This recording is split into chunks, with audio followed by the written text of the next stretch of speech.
Hello అండి అందరికీ welcome back to my YouTube channel. ఈరోజు మనం ఎంతో టేస్టీగా ఉండే గుమ్మడికాయ వడియాలు ఇంట్లో ఈజీగా ఏ విధంగా పెట్టుకోవాలో చూడబోతున్నామండి. వీడియోని పూర్తిగా చూడండి, ఎప్పుడు చేయని వాళ్ళు కూడా ఈజీగా చేసేసుకోవచ్చు. మనమైతే ముందుగా 3 గుమ్మడికాయలు తీసుకుని చక్కగా ఇలాగా ముక్కల కింద కట్ చేసేసుకోవాలండి. కట్ చేసి పెట్టుకున్న గుమ్మడికాయ ముక్కలు ఈ విధంగా ఏదైనా ఒక పెద్ద గిన్నెలోకి తీసుకోవాలండి. తీసుకొని దాంట్లోకి తగినంత పసుపు వేసుకోవాలి, అలానే ఉప్పు. సో మనం ఇక్కడ కల్లుప్పు అనేది తీసుకుంటున్నాము. మీరు ఎంత తీసుకున్నారో దాన్ని బట్టి క్వాంటిటీ చూసుకొని ఉప్పు అనేది వేసుకోండి. నెక్స్ట్ వచ్చేసి అలాగే చక్కగా కలుపుకున్న తర్వాత మనం ఏదైనా ఒక సిల్క్ చీర తీసుకోవాలండి. తీసుకొని ఈ గుమ్మడికాయ ముక్కలన్నీ కూడా దాంట్లోకి వేసేసి టైట్గా ఒక మూటలాగా కట్టేసుకోవాలి. ఎందుకంటే అప్పుడు ఆ గుమ్మడికాయ ముక్కల్లోంచి వాటర్ ఏమైనా ఉంటే అంతా కూడా లాగేస్తుంది అనమాట. ఓకేనా? సో ఇలాగ మనం మూట కట్టేసుకోవాలి. మూట కట్టేసుకొని దానిపైన ఏదైనా ఒక బరువు పెట్టుకోవాలి. అప్పుడు ఏమవుతుందంటే వాటర్ అంతా కూడా ఈజీగా దిగిపోతుంది అనమాట. ఓకేనా? సో మనమైతే ఇలాగ టైట్గా ముడి కట్టేసుకొని ఒక మూటలాగా చేసేసుకున్నాము. దాన్ని నేనైతే ఇలాగా రుబ్బురోలు ఉంటుంది కదండి, సో దాని మీద ఇలా దీన్ని ఒక రాత్రంతా వదిలేసి దాని తర్వాత రోజున వడియాలు పెట్టేసుకోవచ్చండి. సో అదనమాట.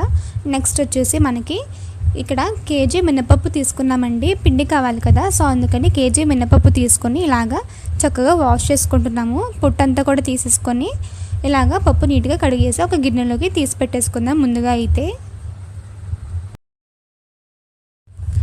నెక్స్ట్ వచ్చి పచ్చిమిర్చి అండి. ఇక్కడ మనం కేజీన్నర పచ్చిమిర్చి అనేది తీసుకున్నాము. ఇలాగా చక్కగా తొడమలు తీసేసుకొని ఒక గిన్నెలోకి తీసి పెట్టేసుకుందాము. సో మనం కేజీన్నర తీసుకున్నామండి పచ్చిమిర్చి అనేది. ఇలాగ తొడమలు తీసేసుకున్న తర్వాత చక్కగా వాటర్లో చక్కగా వాష్ చేసి పెట్టేసుకోవాలి. చూస్తున్నారు కదండి, ఈ విధంగా మనకి ఇలాగా ఒక గిన్నె నిండా కూడా పచ్చిమిరపకాయలు అనేవి వచ్చాయన్నమాట. నెక్స్ట్ వచ్చి అల్లం తీసుకున్నామండి. అల్లం వచ్చేసి 1/2 కేజీ తీసుకున్నాము. చక్కగా తొక్క తీసేసుకొని చిన్న చిన్న ముక్కల కింద కట్ చేసేసుకోవాలి. చిన్నగా కట్ చేసుకుంటే మనం మిక్సీ పట్టుకున్నప్పుడు కూడా ఈజీగా అవుతుంది. ఓకేనా? సో ఇలాగా చేసి పెట్టేసుకోవాలి ముందుగా.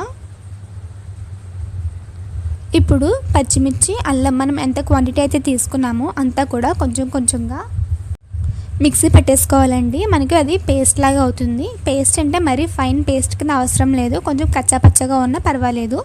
ఓకేనా? సో నెక్స్ట్ వచ్చేసి మనం పప్పు కడిగి పెట్టేసుకున్నాం కదండి, మినపప్పు కేజీ తీసుకున్నాము. ఇది గ్రైండర్లో వేసేసుకొని చక్కగా పిండి చేసేసుకుందాము.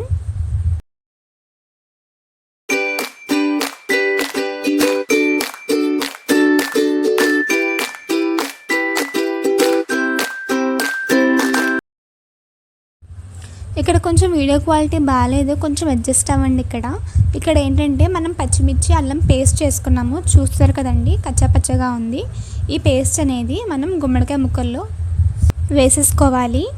సో ఈ గుమ్మడికాయ ముక్కలు ఏంటంటే మనం ముందుగానే మూట కట్టుకున్నాం కదండి, సో అవే అన్నమాట. చక్కగా నీళ్ళంతా కూడా వెళ్ళిపోయి ఇలాగా మనకి ముక్కలు అనేవి పొడి పొడిగా అవుతాయి అన్నమాట. దీంట్లోకి మనం అల్లం పచ్చిమిర్చి పేస్ట్ అనేది వేసేసుకొని చక్కగా కలుపుకోవాలి. అంతా కూడా బాగా కలవాలండి. సో బాగా కలుపుకోవాలి.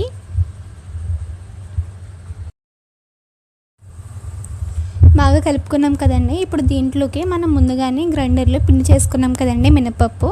సో మినప్పిండి అనేది ఇప్పుడు మొత్తం వేసేసుకోవాలి. కేజీ తీసుకున్నాం మినప్పిండి అనేది. మినపప్పు కేజీ తీసుకొని మనం పిండి చేసేసుకొని ఇప్పుడు అది వేసుకుంటున్నాం అనమాట. సో పిండి అంతా కూడా వేసేసుకొని చక్కగా అంతా కలిసేటట్టుగా కలుపుకోవాలి.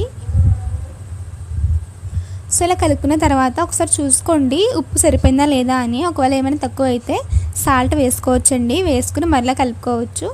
అలానే మనం దీంట్లో జీలకర్ర కూడా వేసుకున్నామండి. ఓకేనా? జస్ట్ ఒక స్పూన్ వేసుకుంటే సరిపోతుంది. నేను స్టార్టింగ్ ఏమీ చెప్పలేదు, సో కొంచెం జీలకర్ర కూడా వేసుకోవచ్చు, అది ఆప్షనల్. కావాలంటే వేసుకోవచ్చు, లేదంటే లేదు. సో ఇంతేనండి, మనకి గుమ్మడికాయలు పట్టుకోవడానికి పిండి అయితే రెడీ అయిపోయింది. నెక్స్ట్ మనం దీన్ని ఇలాగ గిన్నెలోకి సెపరేట్గా తీసేసుకుందాము. సో మాకైతే ఇలాగ ఒక 2 గిన్నెలు వచ్చిందండి పిండి అనేది.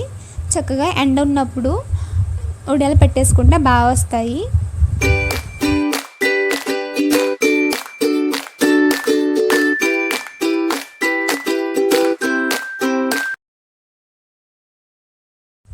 సో మనకి పిండి రెడీగా ఉంది కదండి. ఇంకా ఎండలో చక్కగా ఎండ ఉన్నప్పుడు ఇలాగే ఏదైనా ఒక సిల్క్ చీర తీసుకొని చక్కగా తడిపేసుకొని ఇలా వేసేసుకొని వడియాలు పట్టేసుకోవాలి. అంతేనండి. సైజ్ అయితే మీ ఇష్టమండి, షేప్ అనేది ఇంకా అవసరమే లేదు. సో ఇలాగ వడియాలు వేసేసుకొని ఒక 2 రోజులు ఎండలో ఉంచితే చక్కగా వడియాలు అనేవి రెడీ అయిపోతాయండి. చూస్తున్నారు కదండి, ఇలా ఈజీగా పెట్టేసుకోవచ్చు. సో ఈ వీడియో కనుక మీకు నచ్చితే ప్లీజ్ అండి లైక్ చేయండి, షేర్ చేయండి, అలానే సబ్స్క్రైబ్ చేయడం మర్చిపోవద్దు. Thank you.